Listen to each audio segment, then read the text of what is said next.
আসসালামু আলাইকুম ওয়া রাহমাতুল্লাহি ওয়া বারাকাতুহু।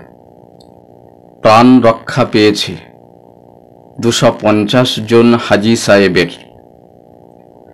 সৌদি আরব থেকে 250 জন হাজী সাহেবদেরকে নিয়ে এই বিমানটি উত্তরপ্রদেশ চৌধুরী চরণ সিং আন্তর্জাতিক বিমানবন্দরে ল্যান্ডিং করে।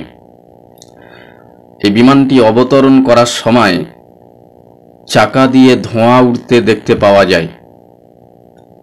পাইলট জানতে পেরে এয়ারপোর্টের হায়ার অথরিটিদের কাছে জানান। আল্লাহ পাকের কাছে লাখো লাখো শুকরিয়া, পাইলট সঠিক জায়গায় বিমানটি অবতরণ করিয়েছেন। 250 জন হাজী সাহেব সম্পূর্ণরূপে সুরক্ষিত। দেখুন সেই ভিডিও।